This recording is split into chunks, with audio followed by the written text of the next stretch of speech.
Kembali di NTV Morning, pemirsa, maraknya kasus perundungan di dunia pendidikan membuat DPR berencana akan memanggil sejumlah pihak terkait, terutama Kementerian Pendidikan, baik tingkat dasar, menengah, dan perguruan tinggi. Ironis, dalam 3 bulan terakhir setidaknya ada 3 kasus perundungan di dunia pendidikan yang berujung kematian. Astagfirullahaladzim, tangan gue gemeter.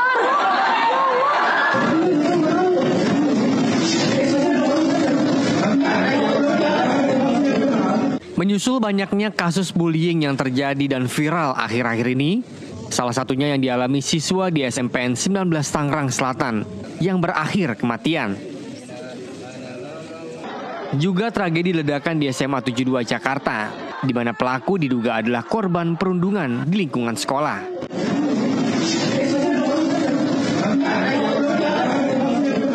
Membuat Ketua DPR RI Puan Maharani menyatakan dunia pendidikan dan sekolah kini dapat dikategorikan darurat perundungan. Oleh karenanya DPR akan meminta komisi terkait untuk memanggil sejumlah kementerian, terutama Kementerian Pendidikan, Dasar dan Menengah. Nantinya komisi akan mengkaji dan mengevaluasi pola pendidikan di sekolah-sekolah. Evaluasi juga akan melibatkan pihak profesional seperti psikolog maupun psikiater. Ini merupakan satu hal yang tidak boleh terjadi, dan kalau dikatakan ini darurat, saya bersama dengan pimpinan mungkin juga sudah mulai mengatakan ini sudah darurat karena sudah terjadi kembali dan terulang lagi.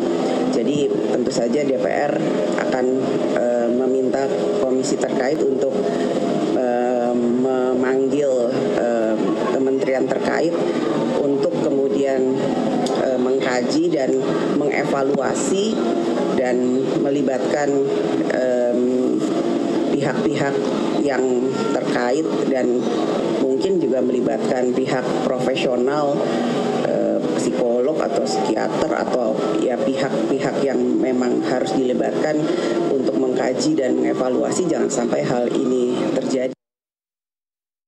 Sementara itu, Gubernur DKI Jakarta Pramono Anung mengungkapkan pasca peristiwa ledakan yang terjadi di SMA 72 Kelapa Gading, Jakarta Utara, banyak siswa yang berkeinginan untuk pindah sekolah akibat rasa trauma.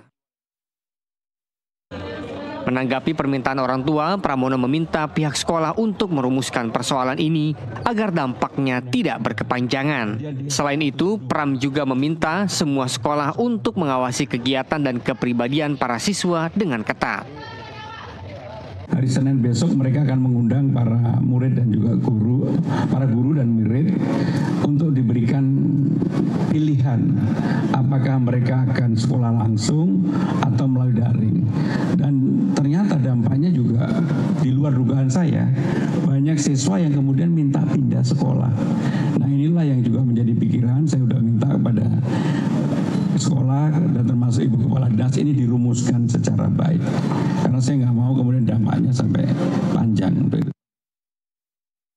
Dalam 3 bulan terakhir setidaknya ada 3 peristiwa perundungan hingga berujung kematian. Pada bulan Agustus 2025, perundungan terjadi di pesantren Jana Paria, Lombok, Nusa Tenggara Barat. Remaja 13 tahun meninggal setelah dianiaya temannya. Sementara di bulan Oktober 2025 terjadi 2 kasus. Pertama, siswa SMPN 19 Tangerang Selatan, Muhammad Hisham tewas akibat perundungan di sekolah. Dan Timothy Anugrah Saputra, mahasiswa Universitas Udayana, melompat dari gedung kampus karena kerap dibully rekannya. Semoga pihak terkait bisa segera menyelesaikan kasus ini, hingga sekolah bisa menjadi tempat yang nyaman bagi para siswa menuntut ilmu demi masa depan yang lebih baik. Tim Liputan NTV melaporkan.